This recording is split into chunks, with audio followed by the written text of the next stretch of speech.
1987, portanto, anterior à Constituição, à proclamação da Constituição Federal de 88,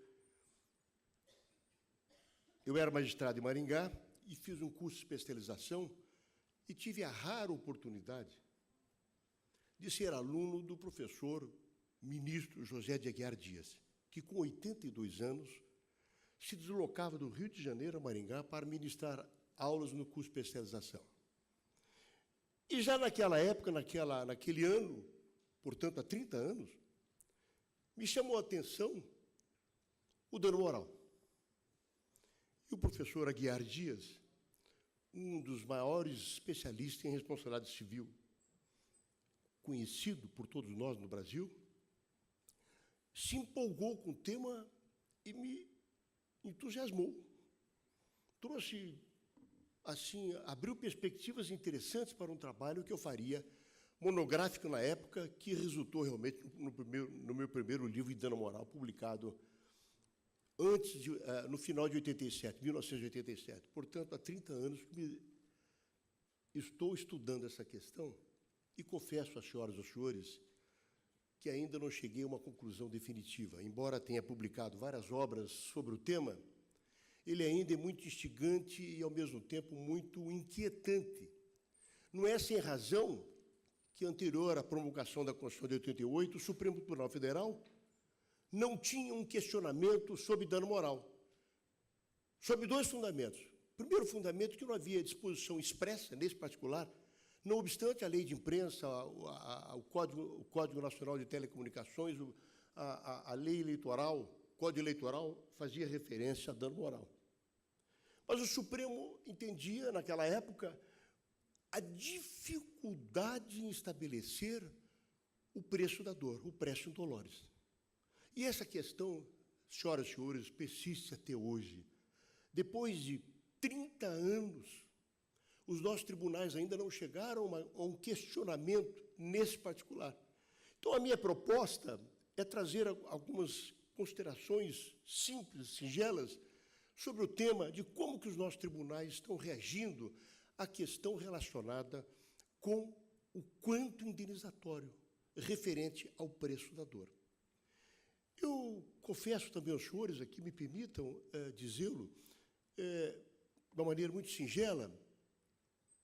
Fui diretor da Escola da Magistratura durante um certo período, e os juízes, diretores de escola, fizemos visitas às várias escolas da magistratura em vários países, particularmente na França, na Espanha, na Itália, em Portugal. E a primeira pergunta que eu fazia aos meus colegas europeus era: dano moral? E a resposta era: doutor, o senhor está fazendo referência a uma questão extremamente complexa e muito incerta, imprecisa. Nós não temos uma postura, digamos assim, retilínea, clara, precisa sobre esse tema.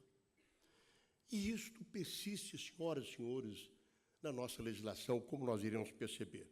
Então, me permito fazer aqui algumas breves considerações sobre o tema, e, para isso, eu estou me valendo de algumas imagens, né?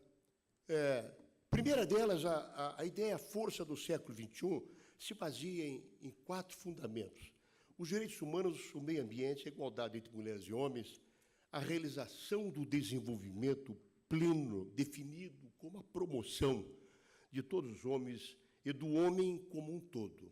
Essa é uma questão fundamental. Nós sabemos que se concentra no princípio da dignidade, que é o princípio maior que se sobrepõe a todos os demais princípios, inclusive o interesse público. Vejam, as senhoras e senhores, há um provérbio do Chile: las penas com pan são menos. Então, isso é muito reflexivo. Será que as penas apenas com pão, no sentido figurado e profundo, não são significativas, não têm uma função de desestimular ou compensar realmente a dor de quem é vítima de uma indenização realmente que fere a dignidade e a personalidade da pessoa. Nós temos que levar em conta que nós temos uma herança do Código de 1916, que é uma herança eminentemente patrimonialística, e é sedimentado nessa ideia patrimonialista de que o Supremo Tribunal Federal, durante muitos anos, rejeitou expressamente a fixação de um dano que não poderia ser dimensionado. Porque, vejam aos senhores, o próprio professor Aguiardi, no primeiro momento, ele dizia, logicamente não se pode concretizar, onde nada há de se reparar. Realmente, dano moral não se repara. Dano moral deve ser compensado, é uma forma satisfativa da vítima, numa tentativa de sufocar a sua dor, de abrandar a sua dor. Mas há um outro aspecto também interessante que os tribunais vêm traçando, vêm delineando de uma maneira muito clara, muito precisa, essa questão, como nós vamos perceber de hora em diante. Ora, avaliação do dano moral. O que é da essência da reparação do dano moral? É ofensa a um direito não material e imaterial, que não tem nada a ver com a recomposição, a reconstituição patrimonial que ocorre efetivamente no dano patrimonial. Agora, no dano extrapatrimonial, nós não temos pontos referenciais.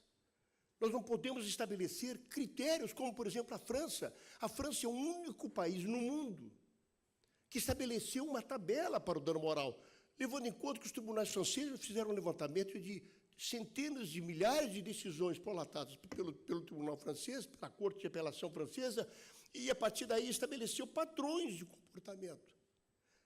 Agora, aí vem uma questão, e isto satisfaz essa pretensão da vítima na sua satisfação plena. Esse é o ponto fundamental que eu pretendo expor aos senhores.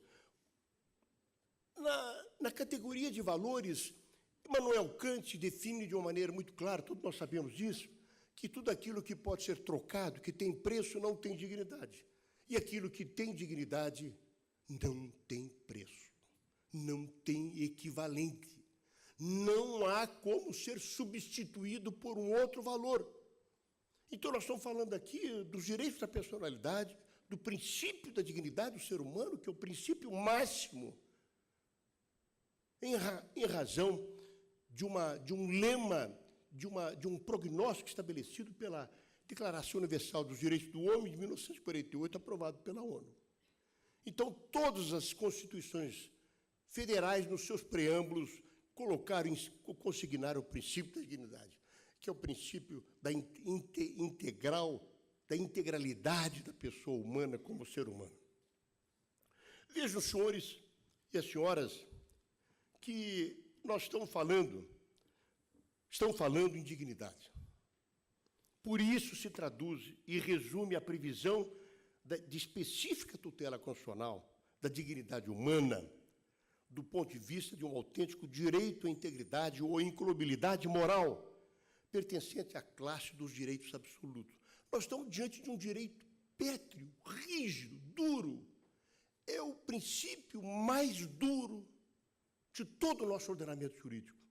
E sobre esse princípio duro, como define muito bem o professor Vanderlei de Paula Barreto, ele diz que é um princípio que intocável, imexível.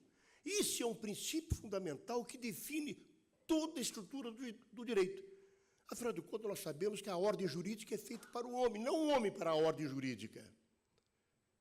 E, por consequência, dentro dessa concepção, vejam, os senhores, que esse princípio foi recentemente decidido no recurso extraordinário 447-584, que eu farei alguns comentários a partir de agora. Os bens invaliáveis. A própria decisão do Supremo, recente, estabelece os bens ideais da personalidade, como a honra, a imagem, a intimidade da vida privada, não suportam critério objetivo com pretensões de validade universal, de mensuração do dano à pessoa.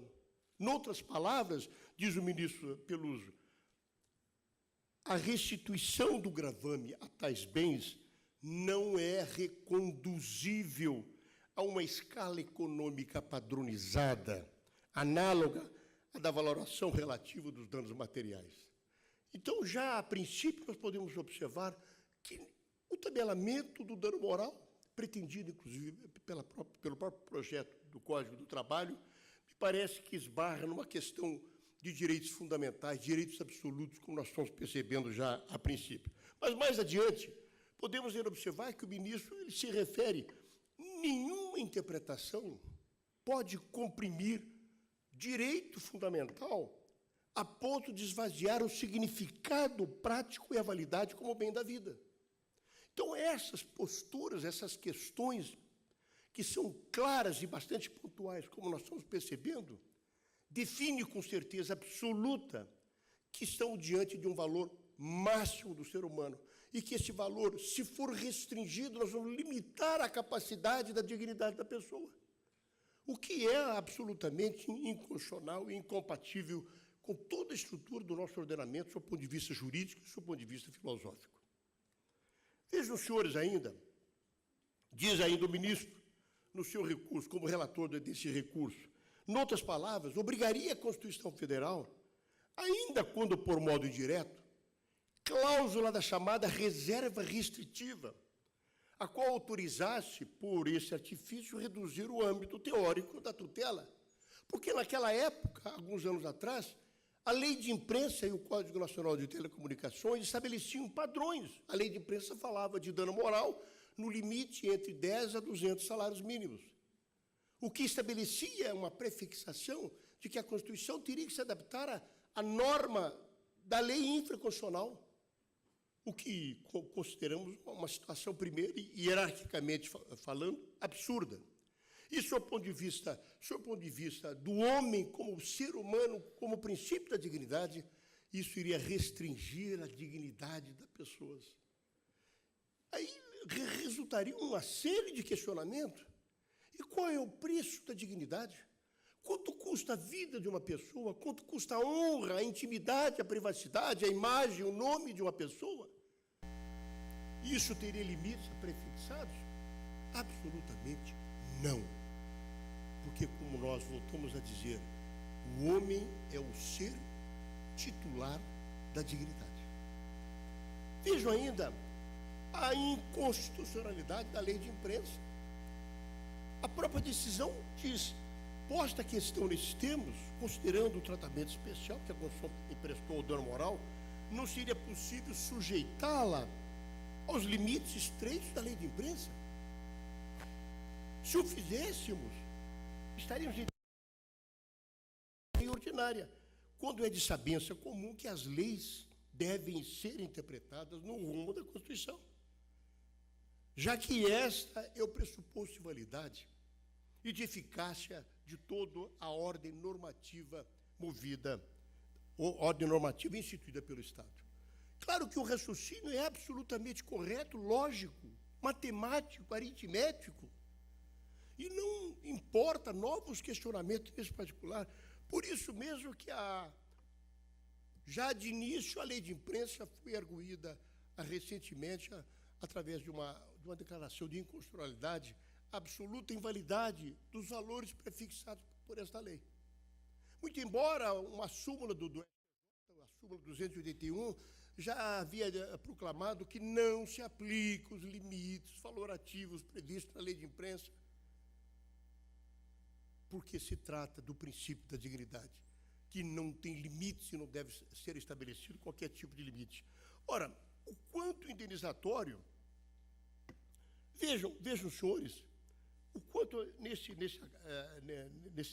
agravo de embargos de declaração recentemente decidido pelo Supremo Tribunal Federal, na verdade, decidido agora, no dia 25 de maio de 2017, anteontem, o quanto o reparatório deve atender uma dupla finalidade: reparar o dano e punir o ofensor para que não volte a cometer atos ilícitos. Aí está uma função repreensiva, punitiva do dano moral. É um novo ingrediente. Eu, a princípio, nas minhas obras, sempre disse que o dano moral não se presta a ser um dano penal, punitivo, do seu ponto de vista punitivo. A função da responsabilidade civil é um processo indenizatório, é estabelecer o ante beato e depois o quantum de beato, de forma que nós temos que calcular valores. E esses valores não passam pelo dano moral, e sim pelos danos patrimoniais, como nós observamos. Continuando dessa premissa, bem como considerando os demais critérios para a fixação do valor da reparação, conduta praticada pela ré, capacidade econômica de ambas as partes, função desestimulante. Aí vem o aspecto punitivo, muito presente nos países da common law, que adotaram a teoria do valor do desestímulo.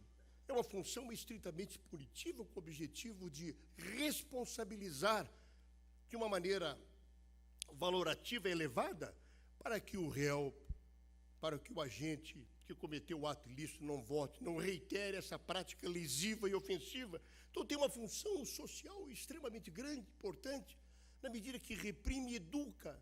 É uma função pedagógica, a função punitiva, que se assemelha como novos critérios que começam a ser adotados pelos nossos legisladores, especialmente pelos nossos tribunais.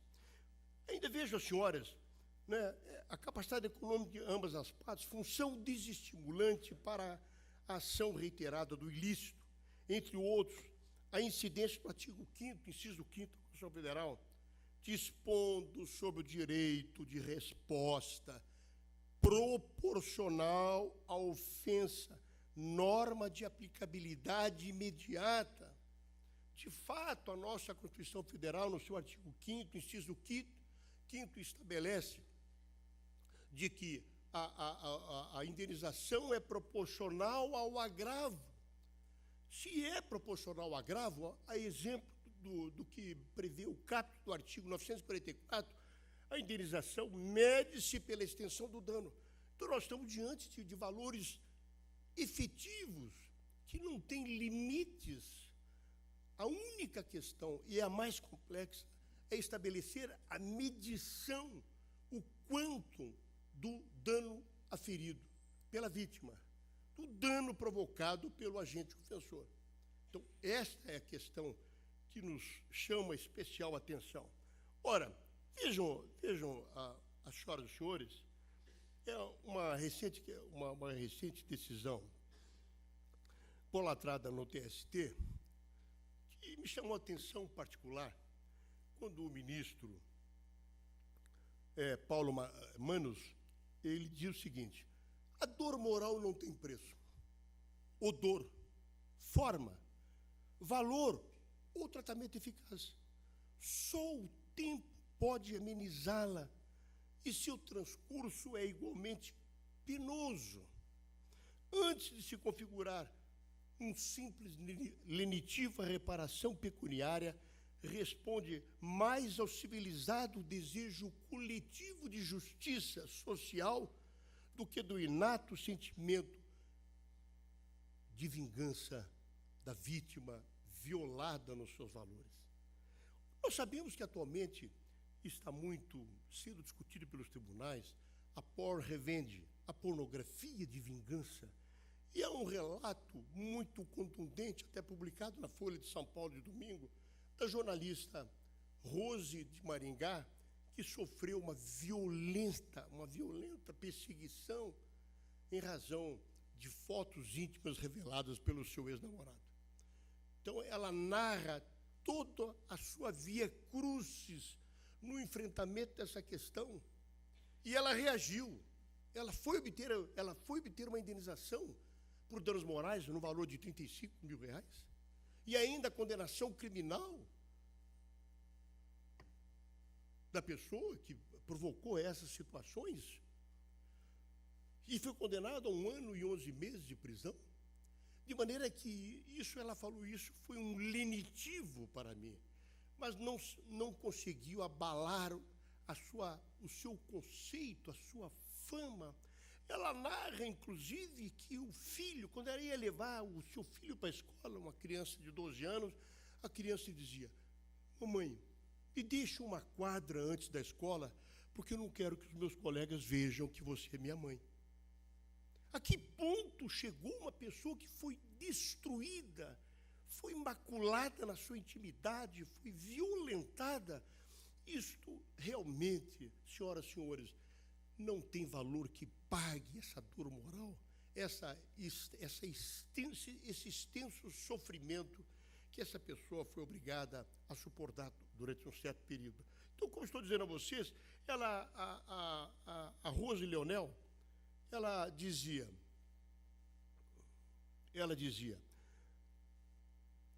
crime quase sem castigo.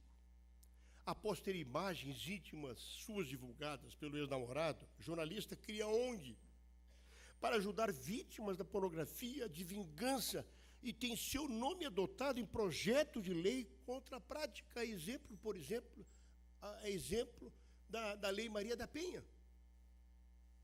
Então, nós podemos perceber que nós estamos diante de agressões que têm uma dimensão imensa e que isso repercute profundamente na intimidade e na privacidade da pessoa, e isso não tem valor que possa restaurar esse fato.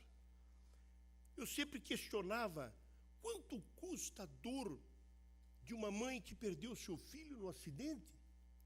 Qual é o preço dessa dor? Qual é a dimensão desse preço dolores de uma pessoa que se encontra numa situação semelhante a esta? Realmente, senhores, senhoras, nós podemos verificar que há um princípio que deve ser observado dentro da própria responsabilidade civil, que é o princípio da restitutio in íntegro, da reparação integral. Esse é o sentido. O dano tem que ser reparado mediante um processo indenizatório que seja compatível, mas como aferir a extensão da dor sofrida pela pessoa na sua dignidade e na sua personalidade? Ora, a ideia se assenta nesse princípio da reparação completa. O princípio já foi até estabelecido pela súmula 37 do Superior Tribunal de Justiça, que estabeleceu que o dano material é acumulado com o dano moral e qualquer tipo de dano que possa ser provado, respeitado aí o princípio do equilíbrio, para que nós não possamos ocorrer uma lesão, uma responsabilidade que implica num procedimento ilícito, num enriquecimento ilícito de uma das partes em razão do empobrecimento ilícito da outra parte. Isso nós sabemos que o artigo 884 do Código Civil repele de uma maneira clara e precisa essa questão. Ora, quais são os princípios balizadores? Aí vem os pontos fundamentais, que nós estamos chegando a um ponto importante. O que diz o artigo 5º, inciso 5º, o artigo 5º, inciso 5º da Constituição Federal? A indenização é proporcional ao agravo. Ora, se é proporcional ao agravo, o nosso sistema jurídico maior adotou um princípio de uma reparação aberta e não fechada. Isto é repelido pela nossa Constituição Federal. Por sua vez, o caput do artigo 944, como já dito, a indenização mede-se pela extensão do dano. Se há uma duplicidade entre indenização e uma duplicidade aritmética entre indenização e o dano, significa que nós não podemos balizar nenhum tipo de dano moral, porque isso está restrito ao levantamento da extensão do dano, embora, convenhamos, como eu disse ao princípio, nós não temos parâmetros referenciais nesse particular. O STJ, como um tribunal moderador, vem estabelecendo alguns critérios, mas que não são critérios fechados, como, por exemplo, quando se fala em homicídio, o STJ tem fixado até 500 salários mínimos. Quando se trata de uma questão em que houve uma tetraplegia, por exemplo, da vítima, o tribunal, em razão do sofrimento que essa pessoa terá que suportar durante toda a sua existência, tem fixado valores que chegam a 800 salários mínimos, né? Com raríssimas exceções, valores que ultrapassam a R$1 milhão, como aconteceu no caso do Mariano, que nós vamos perceber um cidadão que ficou preso sem processo penal durante 12 anos, sem direito ao contraditório e à ampla defesa. Mas, na sequência, quais são os parâmetros decisórios? Nesse famoso caso, como acabei de falar com as senhoras e com os senhores, Mariano da Silva, esse cidadão foi preso pela polícia durante 12 anos, ficou jogado num canto de uma cela, sem processo penal, sem condenação. Subtraíram dele o princípio constitucional da ampla defesa, do contraditório. Quando descobriram, Mariano estava preso há 12 anos. Entrou com ação indenizatória. O STJ, os ministros chegaram às lágrimas quando julgaram essa questão. Isso foi um dos maiores erros judiciários do Brasil. Teve ministro que, em lágrimas, relatava o seu voto. E a União foi condenada a pagar, na época, R$ 1.800.000 por danos morais e R$ 150.000 por danos materiais. Na verdade, o Mariano da Silva diz: eu me livrei das grades de ferro. Só que houve uma rebelião na penitenciária antes dele ser solto. Houve uma bomba que explodiu próximo dele e ele ficou cego. Ele falou: o que adianta? Eu estou livre das barras de ferro, mas agora estou preso numa prisão escura. Não conheço mais os meus filhos, que há 12 anos que não os vejo e não posso vê-los novamente. Então, esse foi um depoimento chocante que os ministros ficaram estarrecidos pelo fato e consideraram um dos maiores erros judiciários do Brasil. Aí eu pergunto às senhoras e senhores, e o que valeram 12 anos? R$ 1.800.000 pelos danos morais vivenciados por esse cidadão, por essa pessoa humana. Será que esse valor paga 12 anos que foram subtraídos da sua vida? Então, isso é uma questão que nos faz pensar de uma maneira muito mais profunda, muito mais significativa, sobre o que é o Praetion Dolores. O que significa o Praetion Dolores? Então, senhoras e senhores, o processo de avaliação depende substancial e essencialmente do arbítrio boni viri. Esta foi a conduta adotada pelo nosso sistema legislativo. É o juiz, dentro do seu arbítrio, dentro da sua capacidade de valoração, de sensibilidade, que vai realmente verificar a extensão dos fatos. Claro que há pontos referenciais, como nós acabamos de perceber, a dimensão do dano, o grau de culpabilidade, a capacidade econômica das partes que ocorreram para o fato, a dimensão do fato. Mas o parágrafo único do artigo 944 estabelece, do Código Civil, o juiz deverá arbitrar moderada e equitativamente a indenização. Agora, o que é arbitrar moderada e equitativamente? O STJ tem dito que levando em consideração o critério de razoabilidade e proporcionalidade. Claro que isso pode ser um ponto referencial, na verdade é um ponto referencial, mas não é um ponto que estabeleça, olha, nesse caso o senhor vai ter que fixar o valor equivalente a essa situação. Porque aí nós estamos novamente nos remetendo à incerteza da fixação, porque não há parâmetros. Sabidamente que na lei penal nós temos uma pena mínima, uma pena máxima, e no momento que o juiz estabelece o arbitramento da pena, a quantificação da pena, ele leva em consideração os vários fatores que concorreram para o evento ofensivo, lesivo, dentro de um princípio mínimo e um princípio máximo. Para o dano moral, nós não temos um limite mínimo e nem um limite máximo. E, diga-se de passagem, todas as propostas que tramitaram no Congresso a respeito de valores foram julgados inconstitucionais. O nosso sistema jurídico não adotou, e as leis que haviam já foram declaradas sua inconstitucionalidade, como acabei de afirmar, a lei de imprensa e o Código Nacional de Telecomunicações, que estabelecia também valores que oscilavam de 10 a 100 salários mínimos. Então, nós podemos observar que é oportuno lembrar que os critérios apontados pela lei de imprensa, né, e pelo Código Nacional de Telecomunicações, que, respectivamente, oscilavam de 5 a 100, de 10, de 5 a 200 salários mínimos. No primeiro momento, a súmula 281 diz que não se aplicam esses valores fixados por essas duas leis. De uma certa forma, já havia revogado essas duas leis, como nós podemos perceber. Mas os nossos tribunais, especialmente o STJ, vejam, senhores, nesse caso do relato do ministro Sábio Figueiredo, nesse recurso extraordinário, recurso especial, o arbitramento da indenização deve ocorrer proporcionalmente ao grau de culpa e ao porte econômico das partes, orientando-se o juiz pelos critérios sugeridos pela doutrina e pela jurisprudência com razoabilidade, valendo-se da experiência e do bom senso, atento à realidade da vida, às peculiaridades de cada caso. Eu diria, e aqui eu faço uma crítica realmente à magistratura, de um modo geral, porque os nossos juízes não têm sensibilidade para a fixação dos danos morais. O juiz não se colocou. Há pouco tempo eu fiz uma palestra, desembargador Colombo, lá no TRT, e disse que o juiz tem que se colocar na pessoa da vítima, para sentir o sofrimento da vítima.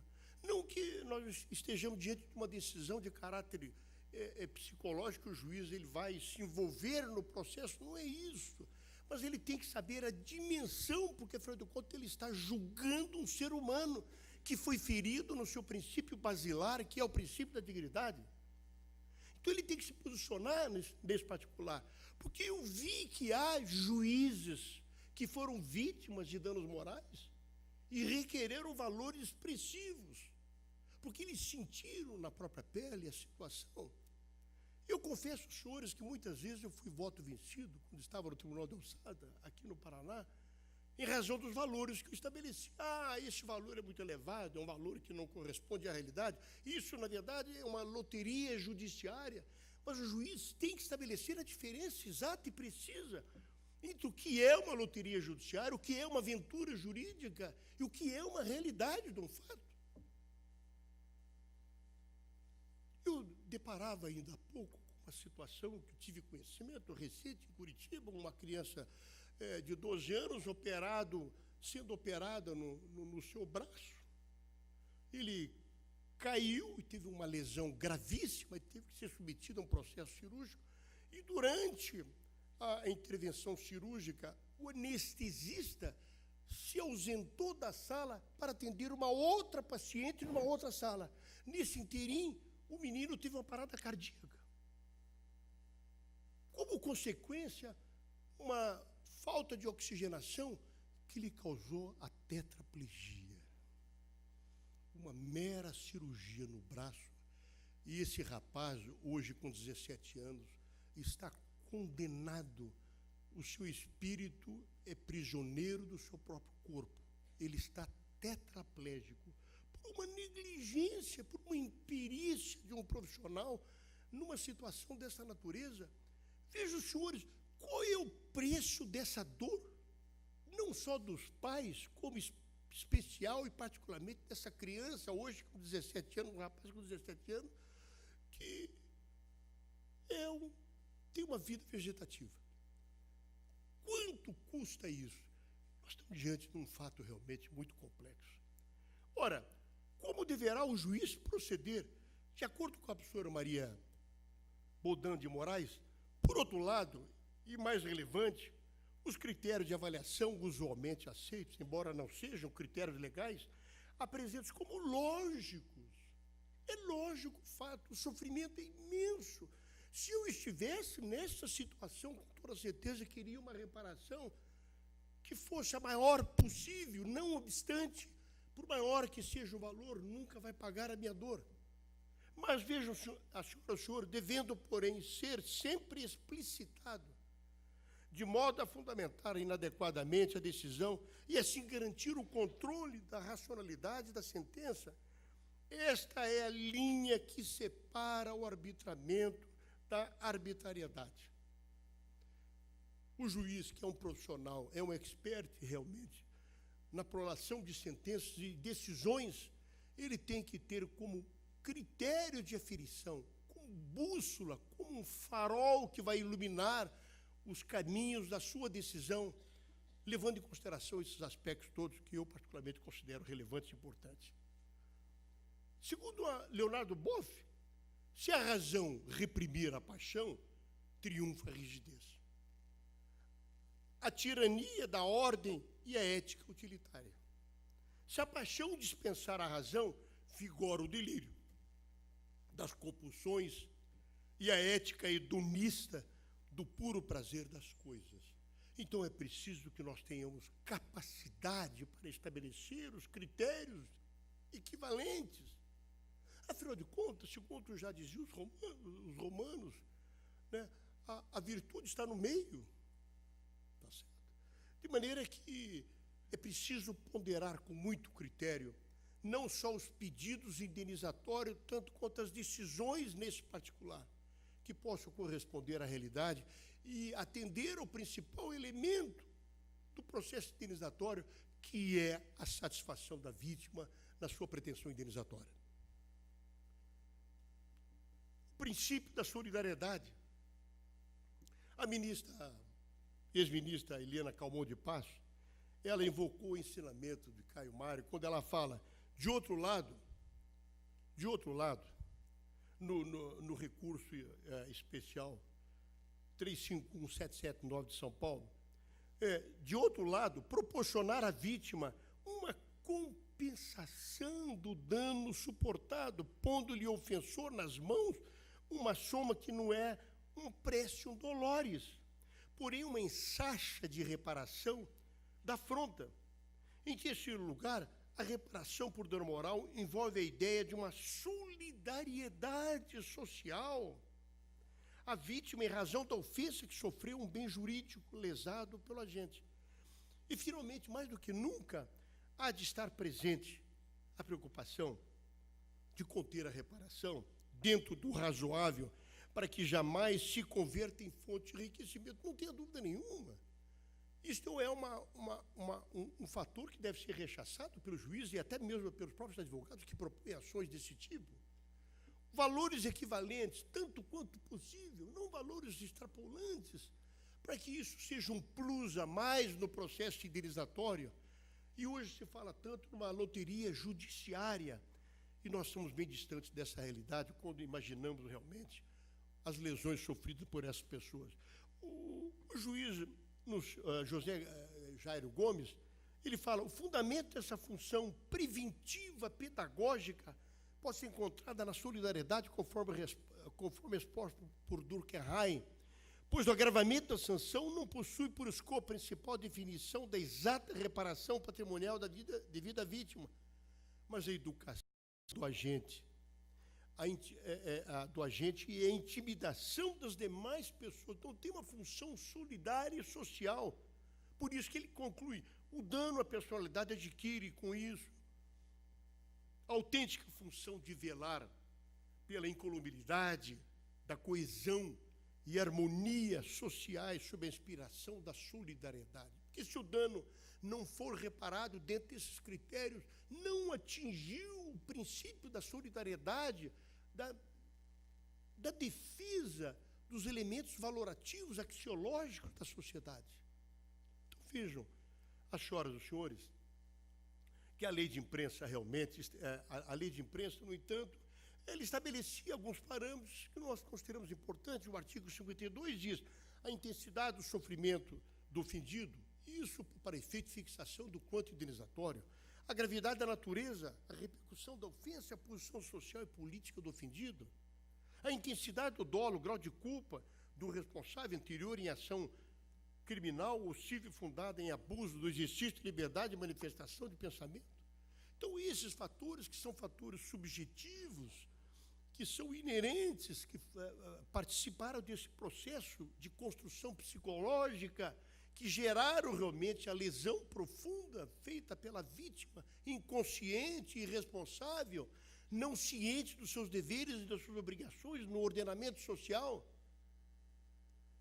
Com isso, senhoras e senhores, por sua vez, a lei também a telecomunicação, a lei de telecomunicação fala que, na estimação do dano moral, o juiz terá em conta, notadamente, a posição social, política do ofendido, a situação econômica do ofensor, a intensidade do âmbito de ofender, a gravidade e a repercussão.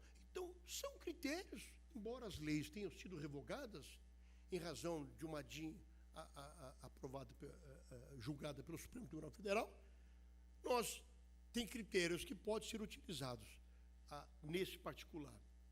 Vejam, senhoras, eu particularmente, numa das minhas obras, eu estabeleço que, daí porque concluímos no livro de nossa autoria, finalmente é inequívoco que para o lesado, o quanto indenizatório possui uma função de compensação pela quebra da paz, pela violação da paz, da intimidade, da privacidade, da personalidade de cada um de nós, e objetiva, nessa medida do possível, restabelecer o ânimo violado.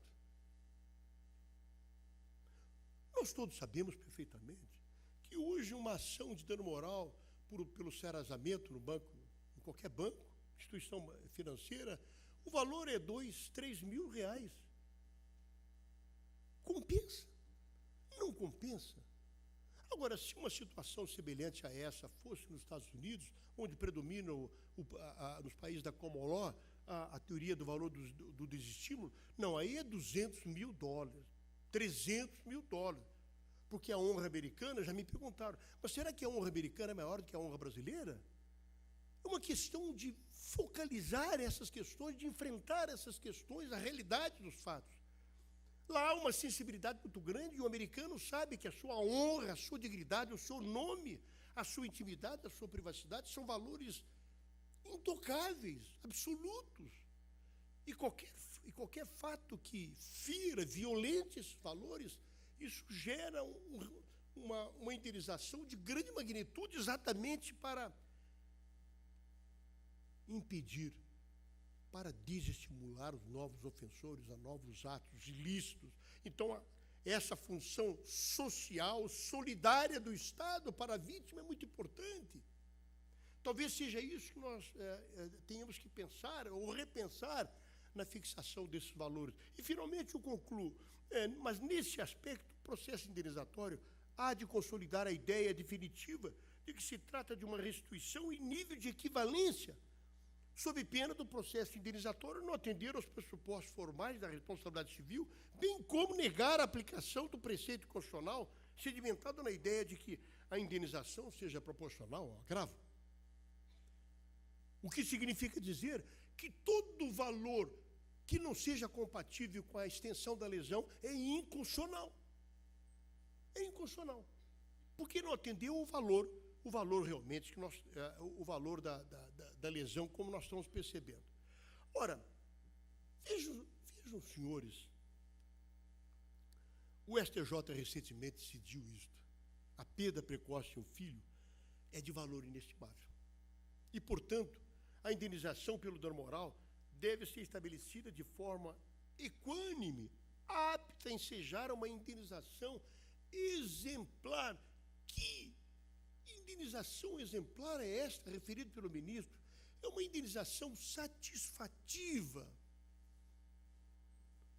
Numa das audiências minhas, eu relato isso, já relatei isso anteriormente, uma mãe perguntava, eu não quero indenização por dano moral numa audiência que eu fazia em Maringá, eu quero meu filho de volta. Eu quero meu filho de volta. E será que aquele valor, por maior que seja, mais expressivo que seja, ela terá o seu filho de volta? Obviamente que não. Mas fica a lesão, fica a dor. E apagar essa dor é um processo realmente muito difícil, psicologicamente, filosoficamente falando, de quase que impossível, mas pelo menos é preciso que a vítima sinta uma satisfação de que esse fato vai ter repercussão social.